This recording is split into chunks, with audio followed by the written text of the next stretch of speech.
The fluorescent lights hummed at 2:44 a.m. above Mercy General's pediatric wing in Denver, that particular hum that lives inside the bones of anyone who's worked night shift long enough to forget what silence sounds like. Margaret Walsh moved through the corridors like a ghost moving through a house it no longer haunted, her faded scrubs the color of old hospital gowns, her ID badge photo from 3 years ago when she still had the kind of face that might show up in someone's memory. 3 years keeping her head down. 3 years of accepting assignments nobody else wanted. 3 years of being the nurse people forgot was in the room. She stood at the medication cart on the 3rd floor, charting with the kind of precision that came from hands that had once steadied other hands through worse things than trembling. Her own hands didn't shake anymore. That stopped after Ramadi. Fear required a future, and for most of 5 years she hadn't believed she had one. The elevator doors opened at 3:14 a.m. with a mechanical sigh. Margaret's head didn't lift from the chart in front of her, but her eyes registered everything: the sound of boots moving too fast, the voice of a man used to being obeyed, the weight of panic that pushed ahead of him like a shock wave. She'd heard that particular tone of barely controlled authority before. She'd heard it in aid stations and in burning vehicles and in the moment before someone's life changed forever. "I need a pediatric unit. Now. My daughter." Colonel David Barrett stood in the hallway with an 8-year-old girl in his arms, the child's small body rigid in a seizure, her eyes rolled back, her fingers curled into fists. He was still in dress uniform from some official function, the ribbons on his chest catching the harsh ceiling light like small flags surrendering. The girl's skin was pale, her lips starting to turn the shade that Margaret had learned to read like a sentence nobody wanted to finish. Margaret was already moving. Not running, never running, because running looked panicked, but covering ground with the economical movement of someone who'd learned that urgency and composure weren't opposites. They were dance partners. Pediatric 4. "I'll take her." Margaret had her hands out before anyone else moved, the kind of confidence that didn't ask permission, and the colonel handed over his daughter like he'd been waiting 3 years for someone to tell him it was safe to let her go. The seizure lasted 17 more seconds. Margaret counted. She always counted. The girl's name was Emma. The colonel had said her name twice, like saying it might anchor her to the world, and Emma was deaf, which the colonel had explained in those rapid-fire statements parents make when their children are actively dying. Deaf since birth. Nonverbal. Responds to vibration and light. No known allergies. Previous hospitalizations, none. This started 4 days ago. Margaret laid Emma on the bed in pediatric 4 with a gentleness that made the colonel's eyes water.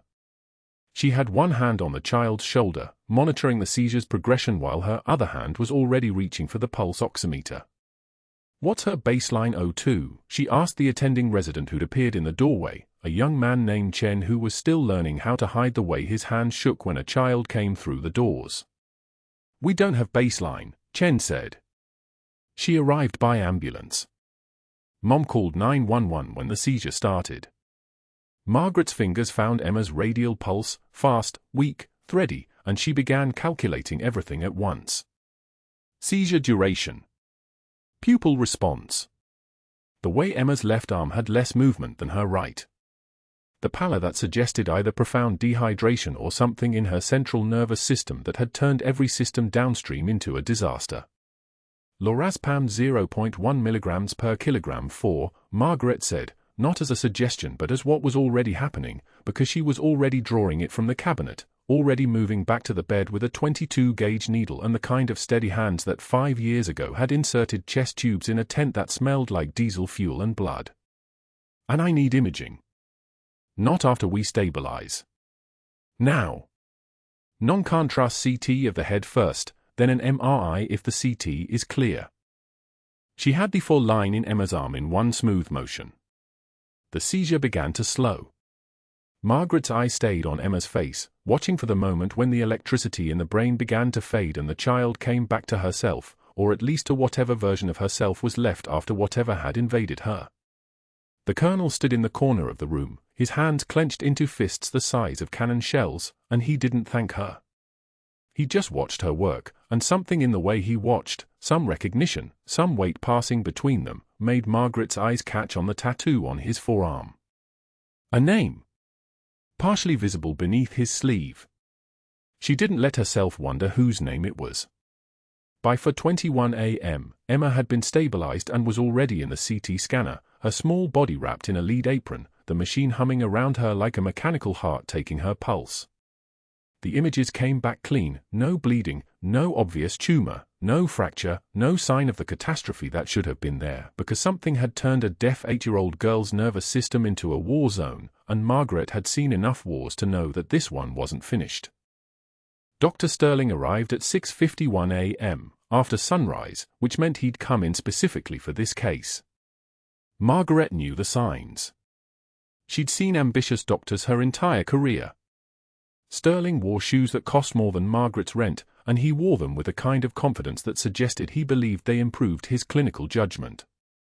He carried a tablet instead of a paper chart, and he read Emma's presentation with his eyebrows slightly elevated, as if the child had been inconsiderate enough to have a disease that wasn't properly organized. Margaret was finishing her notes at the station when he passed. He didn't really see her. That was the thing about being invisible for 3 years. You learned that most people's eyes slid right over you like you were furniture. But she saw him. She saw the calculation move behind his eyes like a light switching on in a room. She saw him looking at Emma's file and seeing not a suffering child but something else entirely. The way some people look at a lottery ticket. Who admitted the Barrett girl? Sterling asked, not looking at Margaret but at Chen, the resident, who was standing near enough to be considered present. Nurse Walsh completed the initial assessment, Chen said, and something in his voice suggested he knew the difference between a competent evaluation and what most of the other nurses would have provided. Sterling glanced in Margaret's direction then, the kind of glance that registered nothing. He saw a woman in her 50s with grey starting to show at the temples, with hands that had developed the tremor of someone who'd been doing this work for decades, with the kind of exhaustion that came from believing your work mattered when the world had already decided it didn't. He saw what he expected to see. He didn't see the steadiness underneath, because that kind of steadiness isn't visible unless you know how to look for it. "I'll take it from here, sweetheart," Sterling said, and the words landed in the space between them like a closed door. "Get someone to run another round of labs. The ones from admission are probably already outdated." Margaret stepped back from the station without speaking. Her jaw moved almost imperceptibly, a clench so brief it could have been a trick of the light, and then her face settled into the expression she'd perfected over 3 years, not submission, exactly, but the absence of resistance. The way a river looks when it's flowing around a stone without arguing about it. But that wasn't the worst part. The worst part came an hour later when Margaret was reviewing Emma's imaging with the radiologist, and she noticed something that made her pause. A subtle abnormality in the cerebellar region. Nothing a general radiologist might flag. Nothing that would show up on the official report. But Margaret had spent enough time looking at scans from children who'd been struck by encephalitis and viral meningitis to know what inflammation looked like when it was trying to hide. She was making a note of it when she realized Dr. Sterling was standing behind her, close enough that she could smell his cologne, something expensive that probably cost more than her entire scrub rotation. He was looking at the scan. He was looking at the very same spot she'd been examining. "Interesting finding," he said quietly, and the way he said it made Margaret's hands go still above the keyboard. "There's inflammation in the cerebellar hemisphere," Margaret said. It wasn't a question. Consistent with acute viral encephalitis or possibly inflammatory demyelinating disease. She needs an LP, lumbar puncture, to rule out infection. And a full autoimmune panel. Sterling said, and he moved closer to the screen, blocking her view. "Or we could start with an exploratory MRI with contrast and see if we get any enhancement patterns. More comprehensive. More defensible for documentation purposes." Margaret understood what he was saying. She understood it the way she'd learned to understand things over her career, by listening to what people meant underneath what they said. Starting with an unnecessary advanced imaging study instead of the diagnostic procedure that was actually indicated. Documentation purposes was code for the insurance coding that would follow, the treatment plans that would justify billing, the procedures that might exist only on paper but would still exist in the financial records. She didn't argue. Arguing required standing up, and standing up required believing you had ground to stand on. Instead, she closed the imaging interface and turned her chair back toward her work, and she felt Sterling move away, satisfied that he'd established the hierarchy in the room. The fluorescent lights hummed their mechanical lullaby. Emma was asleep in pediatric 4 with sedatives in her 4-line and seizure precautions on her bed frame. The colonel sat in the chair beside her, his dress uniform wrinkled now, his ribbons catching the light like small flags that had finally, after all these years, found someone worth surrendering for. Margaret charted the changes in Emma's condition with the precision of someone recording evidence, because that was what she'd learned to do in Ramadi, document everything, because someday someone might need to know what actually happened, as opposed to what the official record would say. She documented the tremor in Sterling's hands when he'd looked at the imaging. She documented the way he'd moved to block her view. She documented, in the careful clinical language of a nurse whose observations nobody would believe, exactly what she suspected he was beginning to do. And she waited. Because waiting was something she'd learned to do too. She'd waited in desert tents for surgeons to finish operating. She'd waited in aid stations for transport helicopters that might never come. She'd waited in civilian life for 5 years, invisible in scrubs, moving through corridors like a ghost, waiting for something to justify the fact that she was still alive when other people weren't. In pediatric 4, Emma's heart rate stabilized on the monitor. Her seizures held off. And in his office, Dr. Sterling began preparing the documentation for a treatment protocol that existed only in the spaces between what was necessary and what was profitable. Something was about to change. The next morning arrived with Sterling's voice filling the hospital conference room like diesel exhaust in a closed garage. Margaret sat in the back row, her hands folded on the table in front of her, while he stood at the podium with a wireless microphone clipped to his white coat, the fabric so pristine it looked surgically pressed each hour. "Gentlemen, lady," he nodded toward the 3 female nurses in attendance, "I'm unveiling a new experimental treatment protocol for pediatric neurological cases presenting with acute seizure activity and progressive motor degeneration." He advanced to a slideshow that displayed impressive terminology with no substance beneath it. Targeted immunosuppression coupled with advanced cerebrospinal fluid filtration. The words hung in the air like medical poetry, beautiful, expensive, and completely fabricated. 2 board members sat in the front row nodding, already calculating their share of whatever billing code Sterling planned to attach to this fiction.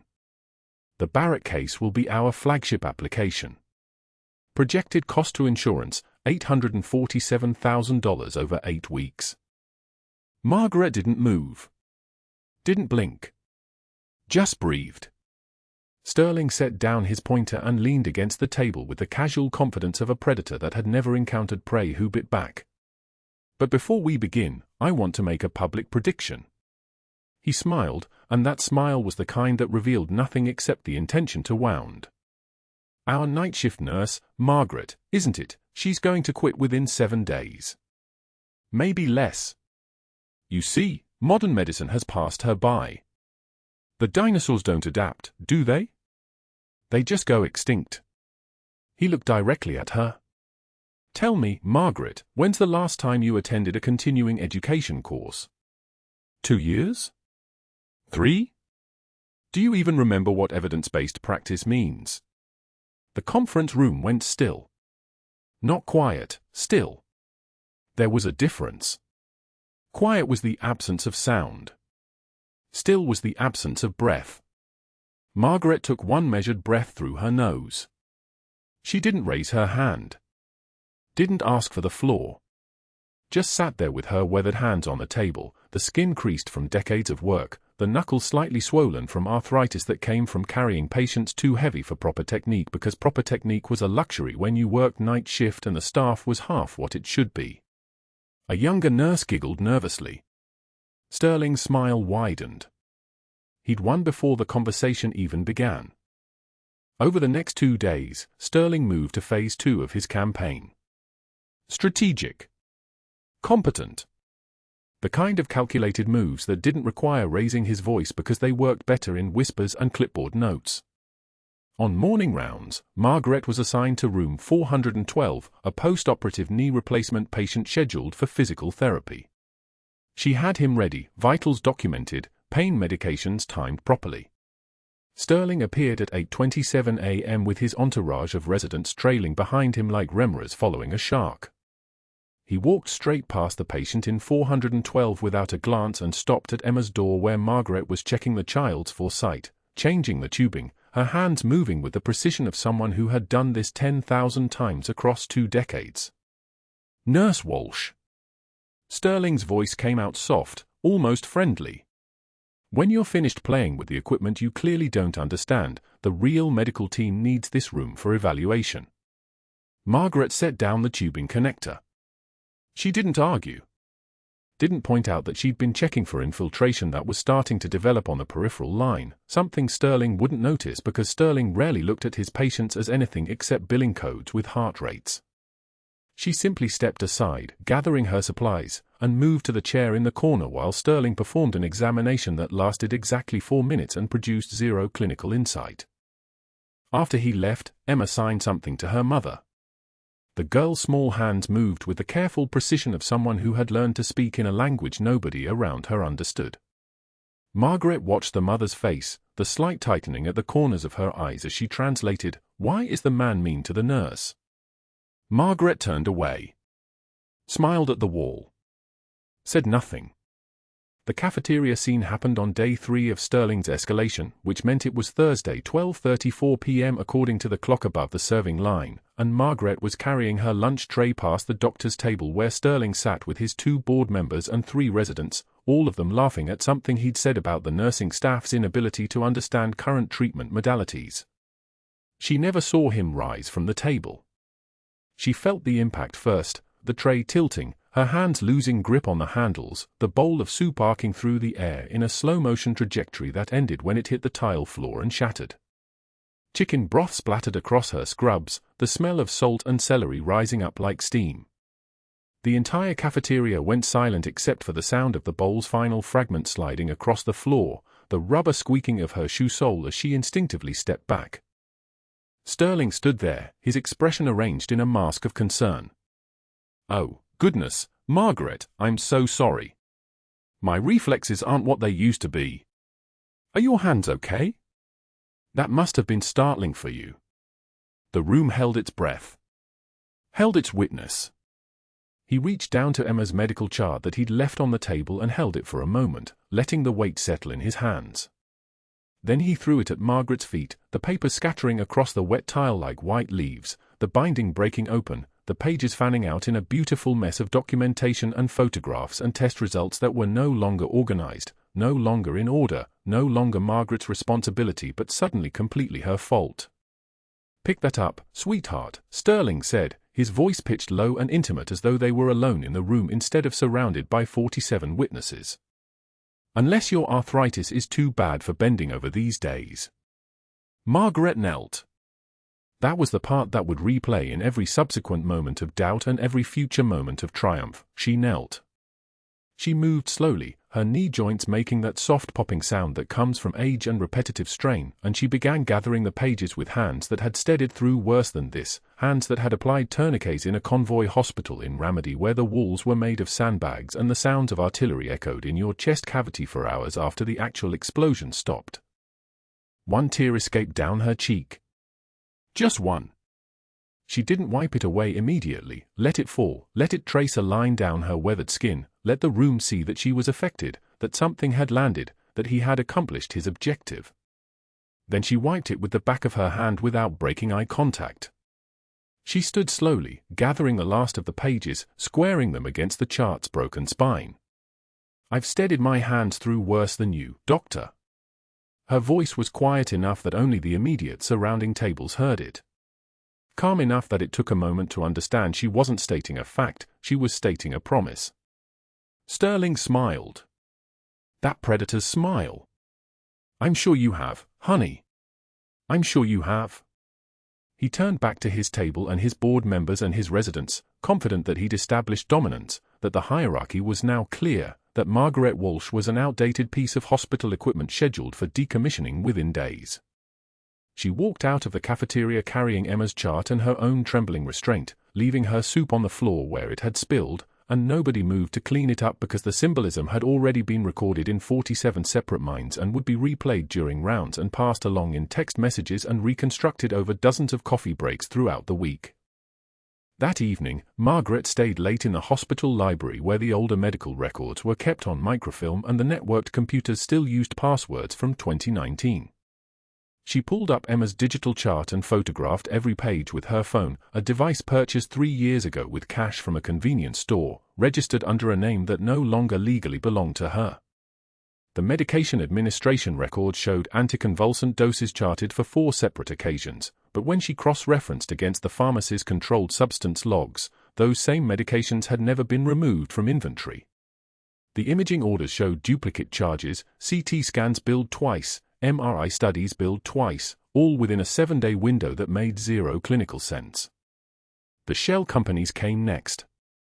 She found the billing codes traced to accounts registered in Delaware, traced those to wire transfers, traced those to 2 of the hospital board members whose signatures appeared on every approval form for Sterling's procedures.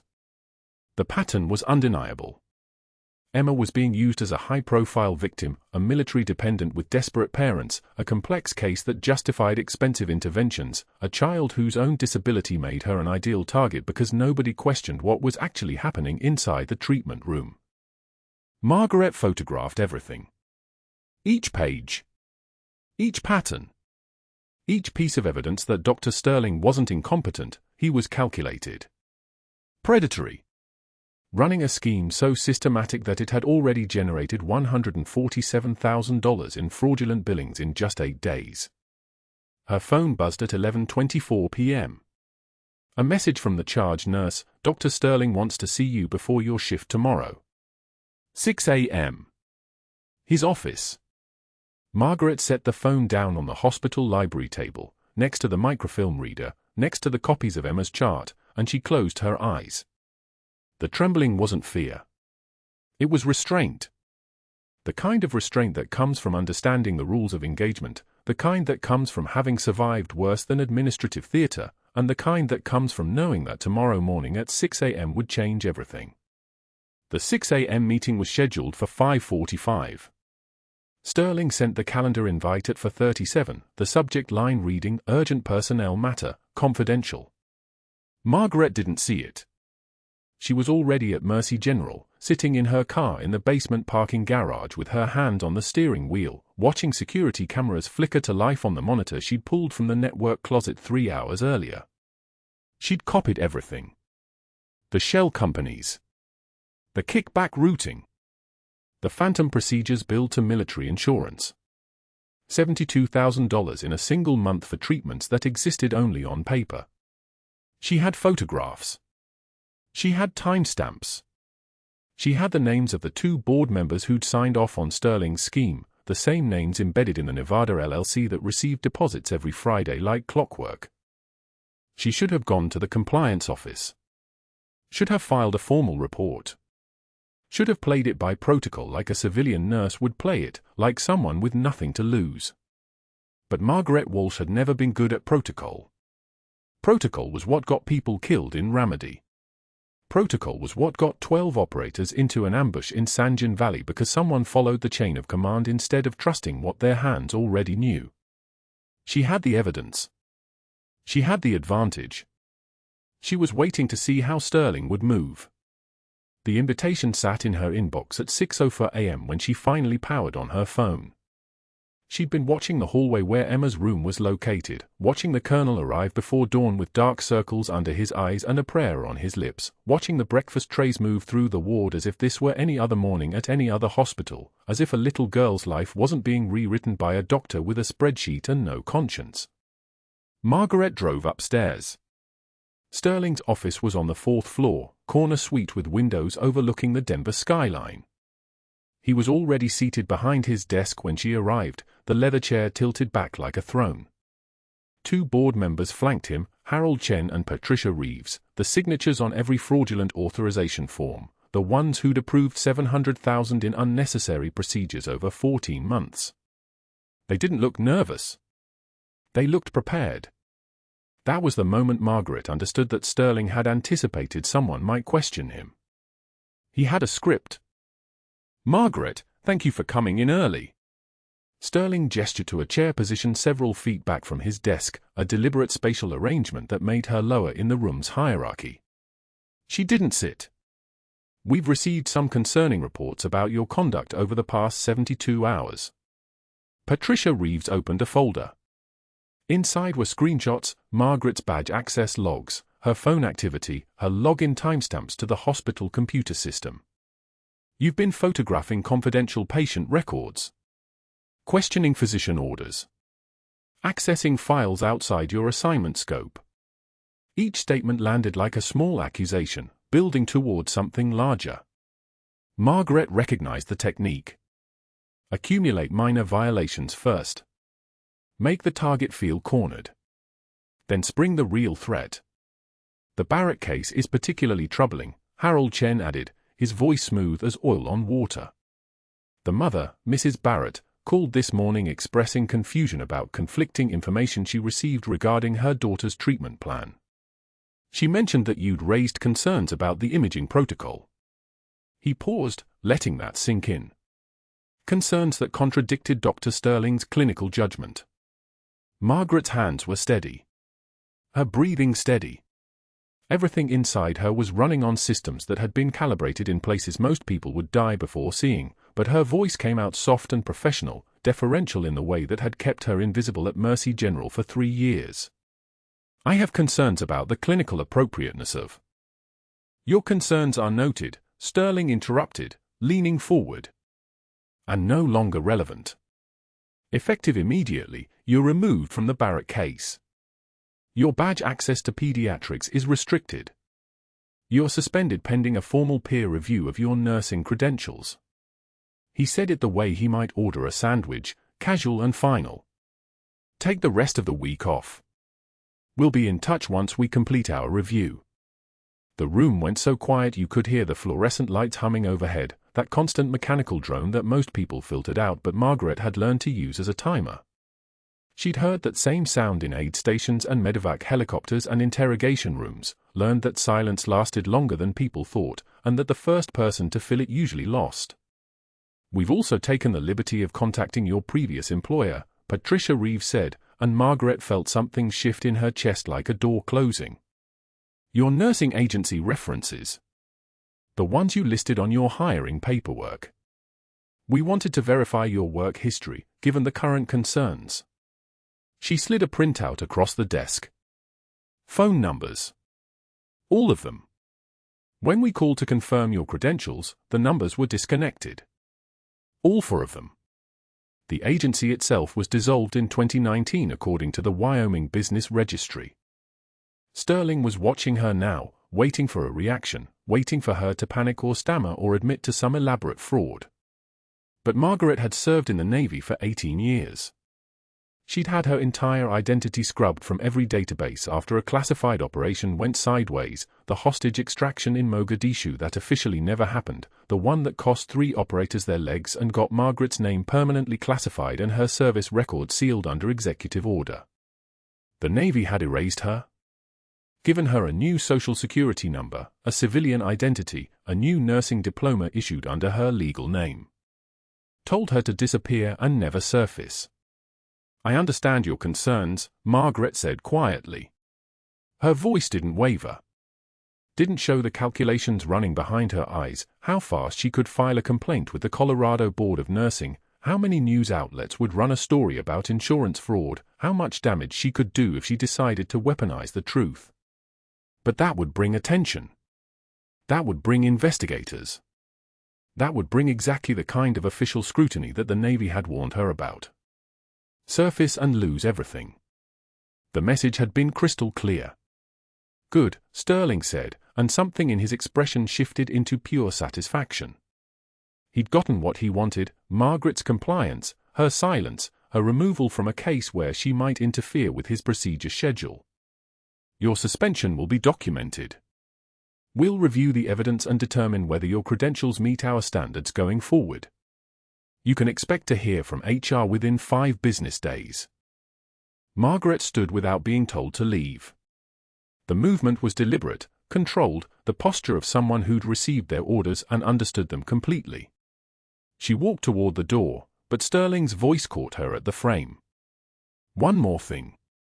He was smiling now, the expression of a predator who'd just realized the cage door was open.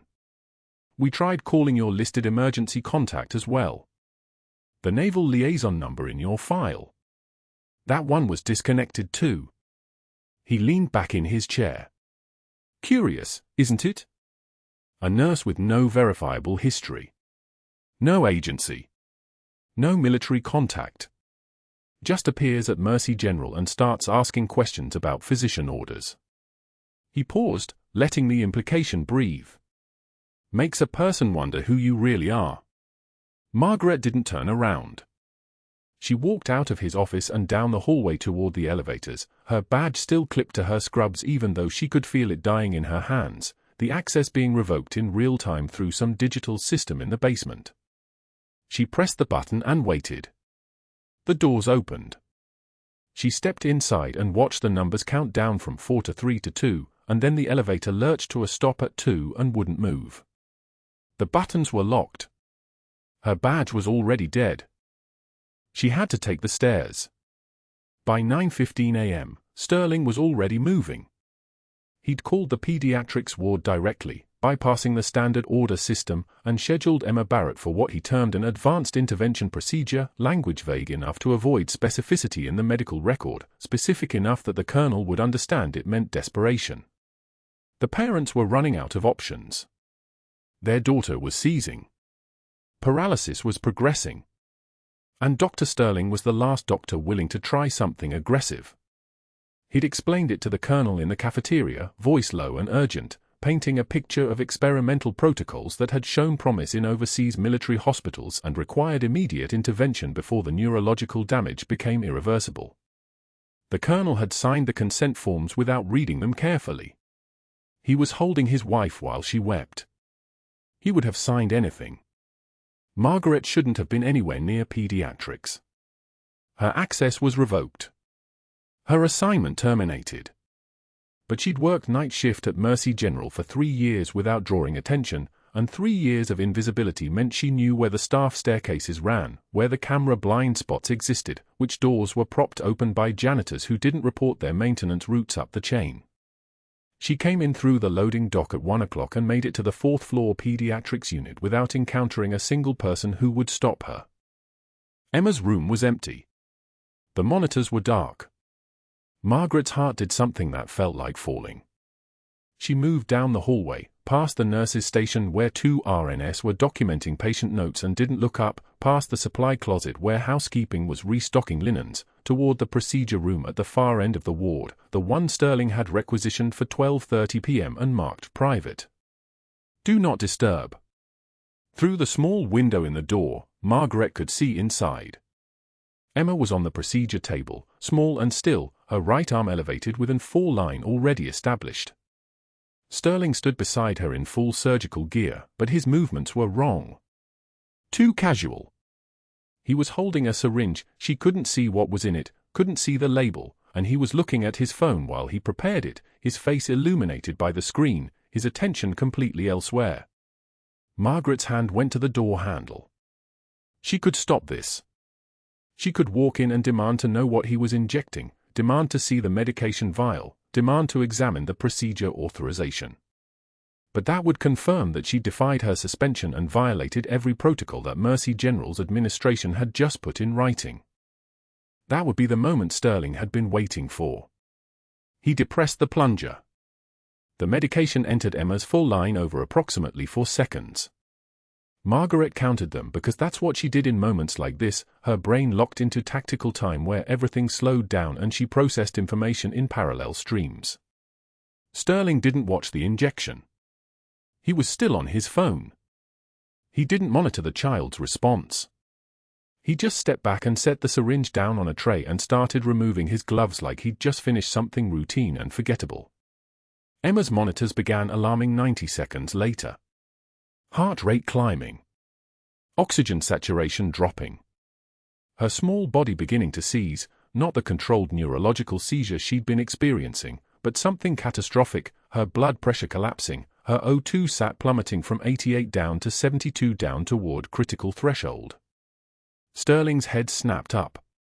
He looked genuinely surprised, as if he hadn't expected the medication to have any effect at all. And that's when Margaret understood. He'd injected saline.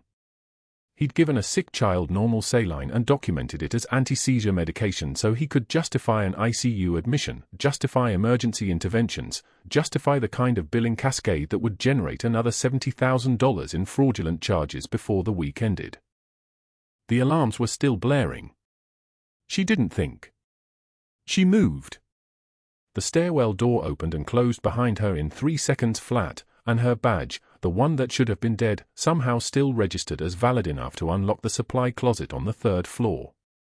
60 seconds later she had what she needed. The needle.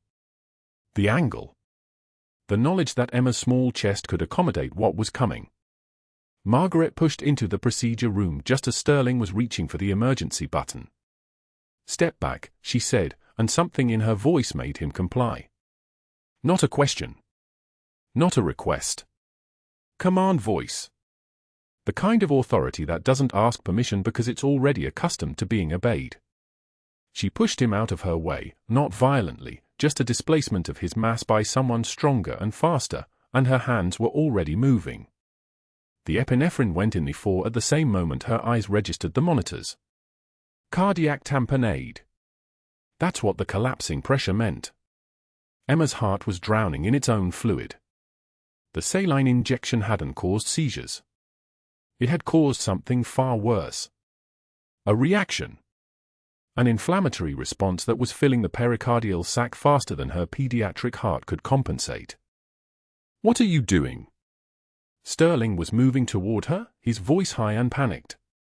"You don't have authorization." The needle went in through the 4th intercostal space, the angle perfect, the depth calibrated for a child's anatomy. Margaret's hands moved like she was doing this in a Ramadi aid station with mortars falling, with 1 flashlight and 3 minutes before the medevac bird had to leave or get trapped on the ground. The hiss of air escaping. The fluid draining. Dark and infected looking, nothing like normal pericardial fluid. Emma's oxygen sat began climbing. 80. 85. 90. The alarms were still screaming, but different now. Recovery instead of catastrophe. Her heart rate dropping from critical back toward tachycardic but survivable. Her blood pressure climbing. Her small body stabilizing in the way that only happened when someone understood the precise mechanics of survival and had trained those mechanics into their muscle memory until they didn't require thought anymore. Just hands knowing what to do. "Call cardiothoracic. Tell them we need an echo in 4 minutes," Margaret said, not to Sterling, but to the trauma nurse who'd burst through the door responding to the alarm. The nurse didn't question her. The nurse ran. Sterling was pale now. He was reaching for his phone. He was starting to understand the geometry of what had just happened, that Margaret had just saved his patient, which meant Margaret had just demonstrated expertise that shouldn't exist in a floor nurse, which meant Margaret had just provided irrefutable evidence of unauthorized procedure performance that would give him exactly the justification he needed. What happened next didn't just silence the room. What happened next ended careers. Emma's monitor shrieked as her oxygen saturation plummeted. 68. 64. The child's lips had turned the color of wet concrete, her small chest heaving against the restraints of the procedure table. Margaret stood 3 hallways away, still reviewing charts at the night station, when she heard it, not the alarm itself, but the particular pattern of it. The rhythm of a child crashing. Her jaw tightened. She didn't move. Not yet. Sterling's voice crackled through the intercom from the procedure suite. "This is expected. Mild reactivity. Continue monitoring." But Margaret had spent 18 years listening to doctors lie through machines, and this wasn't mild reactivity. This was cardiac tamponade. This was a child drowning in her own pericardial fluid because Dr. Sterling had injected saline instead of anti-seizure medication, saline designed to simulate a treatment reaction, justify an ICU transfer, trigger another round of unnecessary procedures and fraudulent billing. Emma's father was a colonel. Emma's insurance was military-backed. Emma was a $300,000 liability that Sterling had decided to weaponize. Margaret moved. She didn't run. Running would alert security before she reached the locked procedure suite door. Instead, she walked with the measured precision of someone who had crossed hot zones in Ramadi with a wounded operator bleeding out against her chest, her boots steady on tile that had suddenly become hostile territory.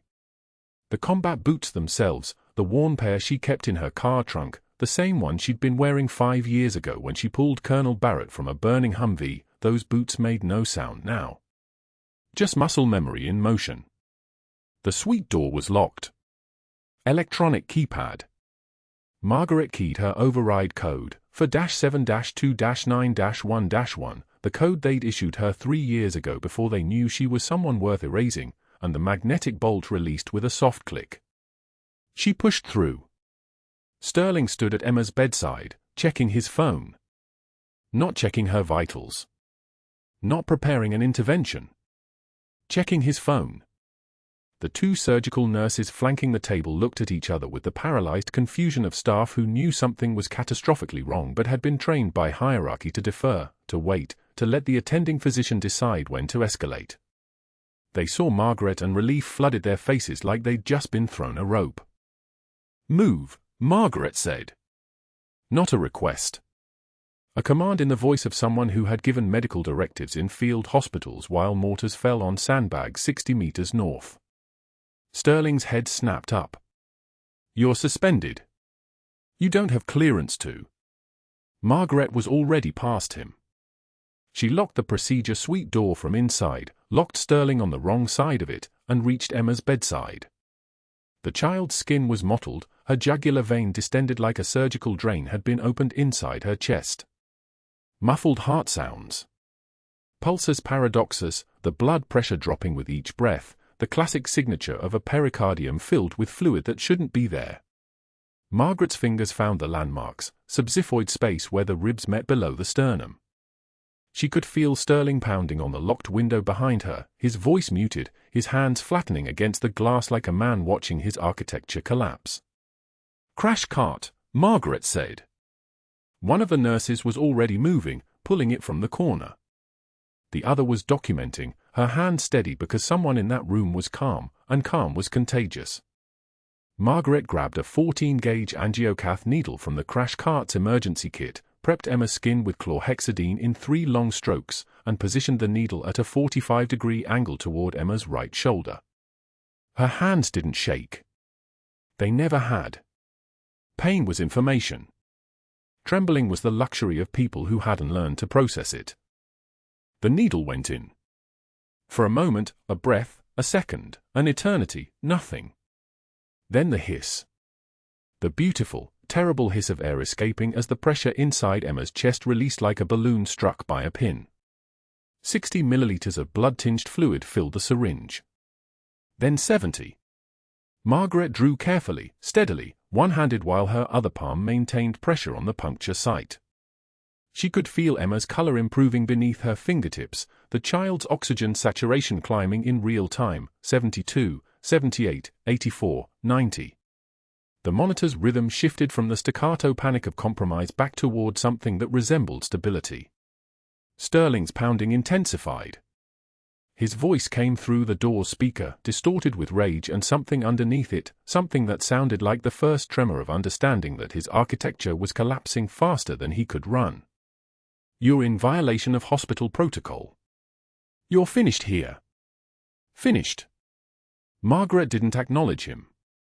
She dressed the puncture site with a sterile gauze pad, marked the time in Emma's chart, 2:27 p.m., and stepped back from the bedside. Emma's lips had returned to their natural color. Her chest rose and fell with the ease of a child who could breathe again. One of the nurses was crying. Not the kind of crying that came from weakness. The kind that came from watching someone reach into the machinery of institutional authority and say no. The code team arrived 30 seconds later. Sterling must have called them, probably hoping they would find Margaret in the act of violating protocol, her unauthorized intervention providing the final nail he needed. Instead, they found a stable pediatric patient with a documented pericardiocentesis, documented fluid withdrawal, documented vitals improvement, and a senior chief petty officer standing perfectly still beside the bed with blood on her scrubs and not a tremor in her expression. "What happened?" the code team leader asked. A cardiologist named Dr. Reeves, competent and honest, the kind of physician Margaret had learned to recognize across 18 years by watching who treated staff like people and who treated them like obstacles. "Cardiac tamponade secondary to pericardial effusion," Margaret said. Her voice had dropped an octave. The deferential nurse was gone. "Subxiphoid pericardiocentesis at 1451. Withdrew 60 milliliters. Vital stable. O2 sat improve from 64 to 91. Dr. Reeves looked at Sterling, who had entered behind the code team. "Dr. Sterling, why wasn't I called for this? This is a cardiac emergency that requires immediate." "That nurse has no authority to perform procedures," Sterling said. His voice was steady, but his jaw was locked, and his hands had balled into fists. "I'm filing formal complaints with the state board. This is gross negligence, and I want her terminated immediately." The room went so quiet you could hear the ventilator hissing from the adjacent ICU.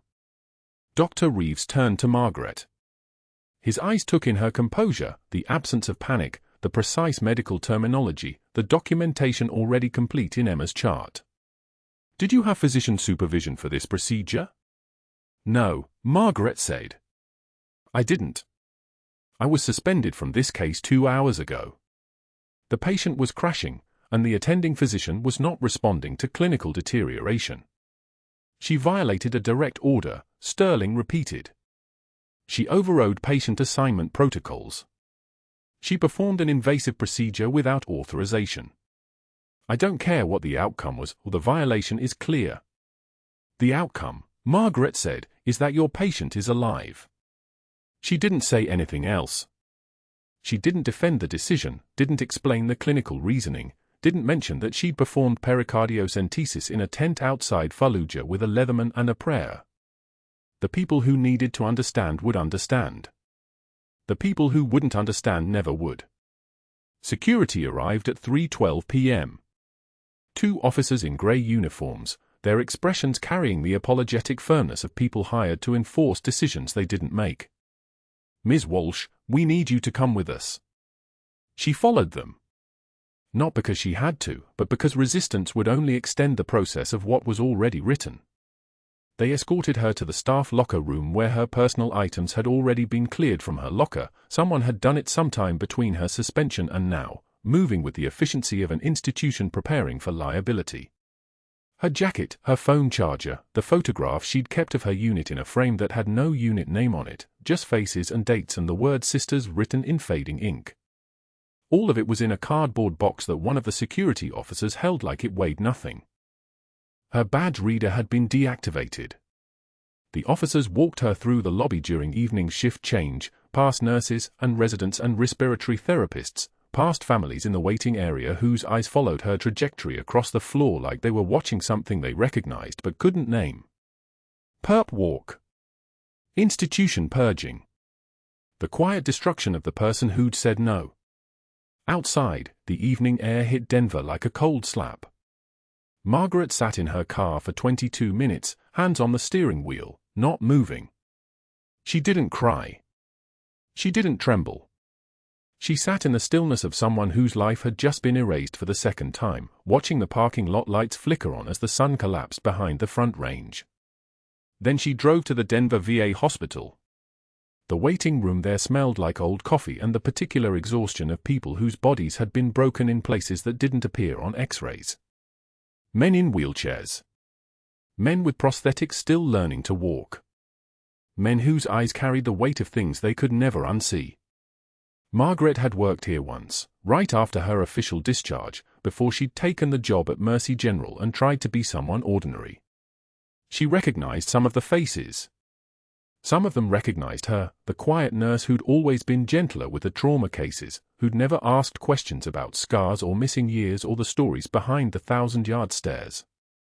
She sat down in a plastic chair beside a man missing his right arm below the elbow, his remaining hand holding a cup of coffee that had probably been cold for 40 minutes. "You look lost," he said. His accent was Carolina somewhere. He had the bearing of someone who'd spent time in uniform, though he wore a Broncos jacket now and a baseball cap that looked like it had been through war. Margaret looked at him. "I am." "Well," he said, "you came to the right place. This room's full of lost people." She nodded. Invisible among the forgotten. Rock bottom.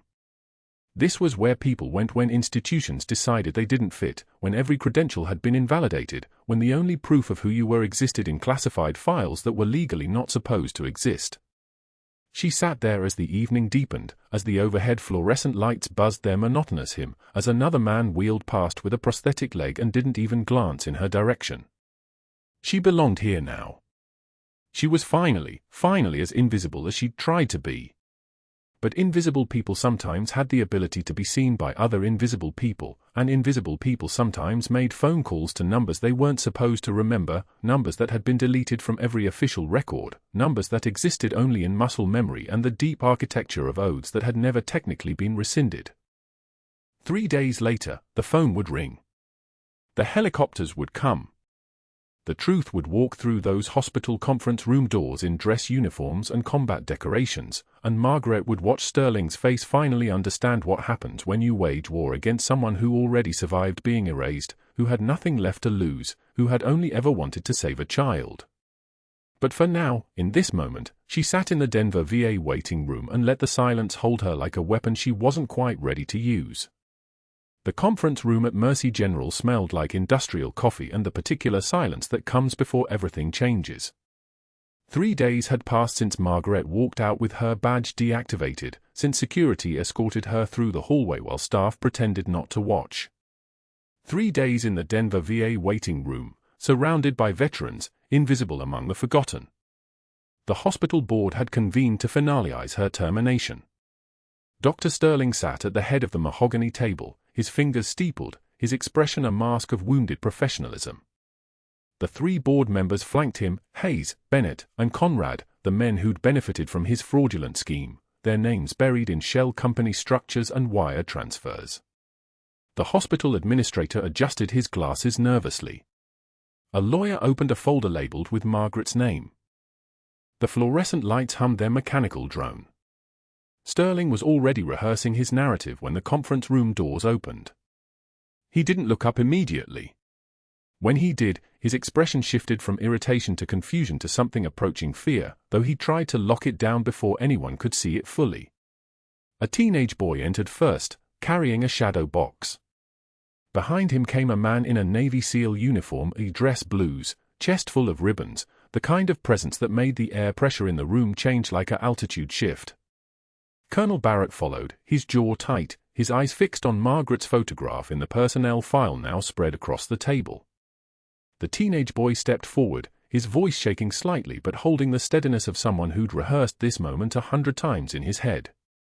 "My mother is Senior Chief Petty Officer Margaret Walsh, United States Navy." The room didn't just go silent. It crystallized.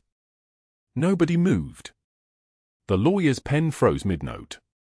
The shadow box in the boy's hands caught the overhead light, and inside it lay military decorations arranged in precise order, ribbons, medals, each one a map of a life nobody in this room had known existed 3 minutes ago. The SEAL commander stepped forward. His voice carried the flat precision of command, each word landing like steel on concrete. "Senior Chief Petty Officer Margaret Walsh. 2 silver stars." He paused. The first silver star hung in the box like a weight. First one from Ramadi, 2019. She extracted 12 operators from a compromised position under fire. One of those operators was Colonel Barrett. He gestured toward the door, where Colonel Barrett stood still as stone, staring at Margaret's photograph. Second silver star, Helm and Province, 2018. And a Navy Cross. His hand moved to indicate the highest medal, the one that sat at the center of the shadow box like a declaration of something beyond ordinary heroism. The Navy Cross citation is classified. What I can tell you is that she held a position for 6 hours while her extraction team moved through hostile terrain. She moved with the terrifying fluid precision of an apex predator in combat. She survived what shouldn't be survivable. And then she walked into a hospital and saved a child's life while you were committing felony fraud. The words were soft, but they detonated. Dr. Sterling's face cycled through expressions like a broken film reel, shock, then anger, then a desperate calculation as his mind raced through what this meant, how it changed everything, why the Navy was here, why the boy had medals, why the entire foundation of his professional existence had just cracked open. He tried to salvage something, his voice taking on a sharp edge. That woman performed an unauthorized procedure. She violated hospital protocol. She saved your patient's life. The SEAL commander cut him off, his tone final. While you were committing healthcare fraud worth $800,000 in 18 months. The FBI agent entered then, blocking the door behind him. He carried a folder that looked thin but felt heavy. He opened it with the precision of someone who'd done this 1,000 times, each movement calculated to give maximum impact. Dr. Sterling, you're under arrest for healthcare fraud, conspiracy, and filing false reports against a protected federal witness. The agent's partner appeared beside Sterling, moving with the practiced efficiency of federal authority. Handcuffs clicked open. Sterling's expensive suit suddenly looked like costume, like a disguise wearing thin in the overhead light. You have the right to remain silent. Anything you say can and will be used against you in a court of law. Sterling's mouth opened. Closed. His lawyer started talking in rapid, desperate tones, but the moment had already passed into history. His hands, the ones that had knocked Margaret's lunch tray across a cafeteria floor, now lay flat on the table as the cuffs locked around his wrists. His eyes finally found Margaret's, and she saw the precise moment he understood what he'd done, who he'd picked a fight with, why his power had evaporated like morning dew on hot asphalt. The hospital administrator stood abruptly. The legal counsel was already on a phone, voice low and frantic. The FBI agent turned to the administrator, his expression immovable. You're fired, effective immediately, for enabling this scheme and failing to report financial discrepancies. The administrator opened his mouth. Closed it. There was nothing to say. Federal authority doesn't negotiate. The local news crew that had gathered outside the conference room, tipped off by the SEAL commander's commander, who understood the value of accountability with witnesses, captured Sterling being escorted out by federal agents, his expensive shoes clicking against the tile in a rhythm that matched the shutter click of cameras.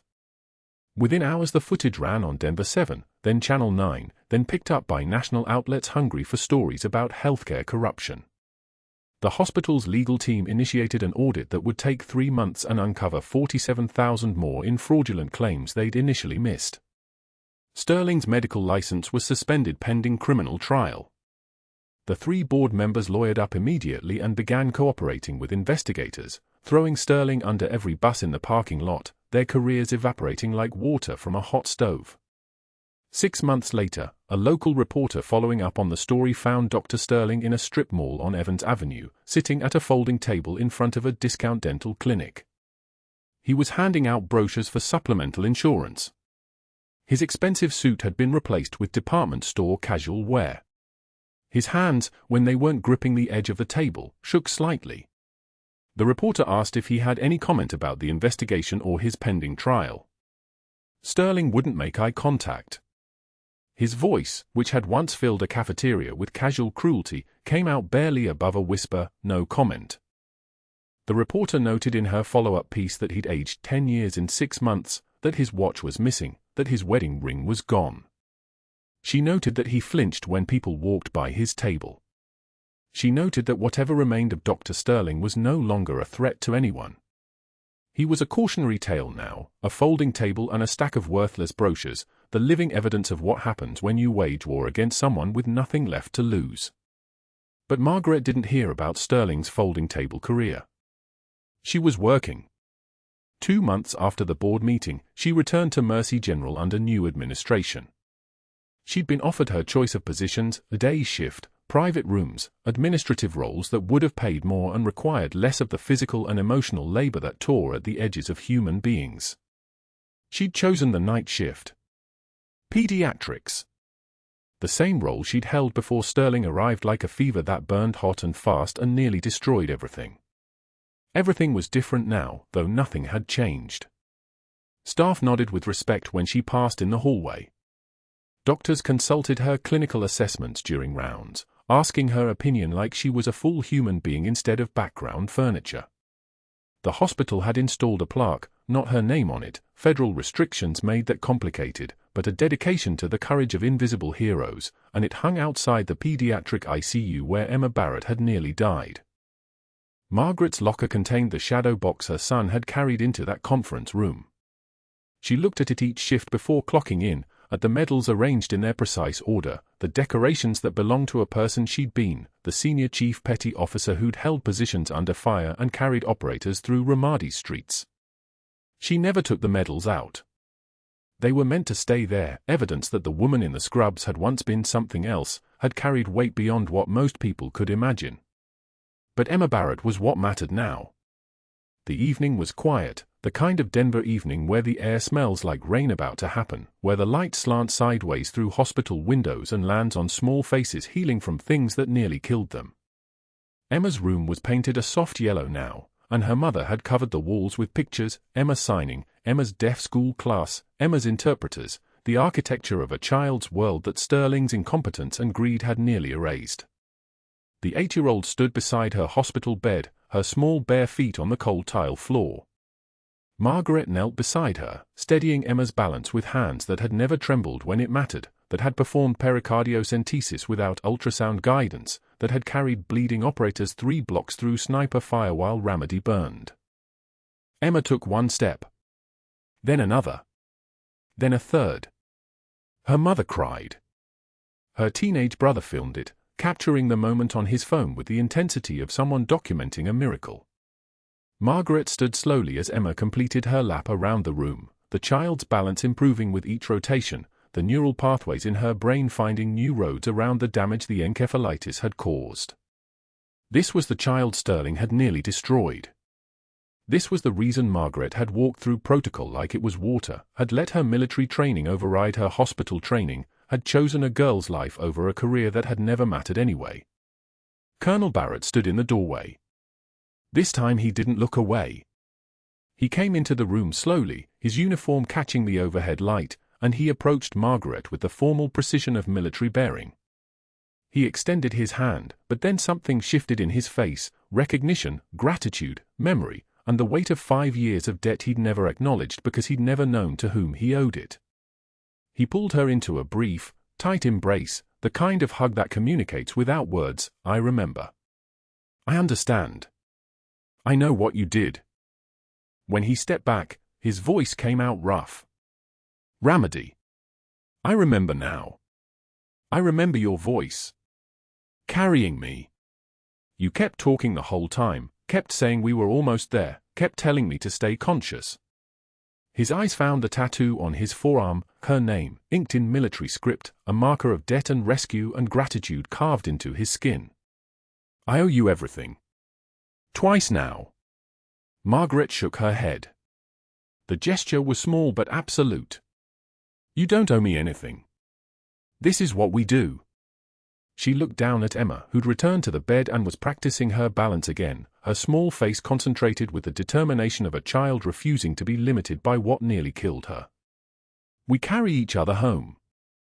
Emma signed toward her father. Thank you. Her small hands formed the words with precision her interpreter had taught her, the sign language that was her voice, her way of speaking into a world that hadn't always listened. Her mother signed back, I love you. Margaret watched the family, the colonel, his wife, their teenage son, their deaf daughter, and understood that this was the victory that mattered, not Sterling's evaporating career or the federal charges or the audit that had exposed the hospital's corruption. This small girl, alive and healing and planning her future, was the reason a Navy SEAL commander had walked into a conference room in dress blues. This was why invisible people stayed invisible, so that the people they saved could walk into the light. The camera would pull back through the doorway, showing Margaret in her scrubs, her posture settled into the ease of someone who'd finally found where she was meant to be. The Colonel would stand watching, his hand unconsciously touching the tattoo on his forearm, the permanent reminder of the woman who'd carried him through fire and then carried on, alone, for 5 years, until a child needed saving and everything came full circle.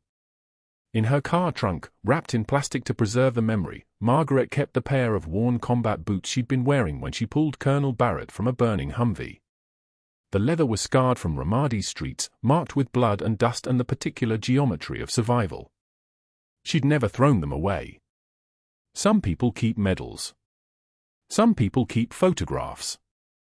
Margaret kept the boots, a relic of who she'd been, preserved in the dark of her trunk, evidence that the woman in the scrubs was stronger than anyone suspected, quieter than anyone noticed, and carried within her the absolute certainty of what it meant to save someone's life. Sometimes the bravest warriors carry stethoscopes, not guns.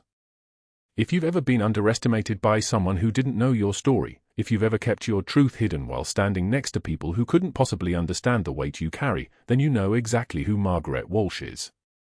Like and subscribe to see more stories of invisible heroes who change everything without needing anyone's permission or recognition. Comment below, what would you do if you discovered corruption in your workplace? Would you report it, knowing the cost? Let's talk about the courage it takes to speak up when silence feels safer. Thank you for watching.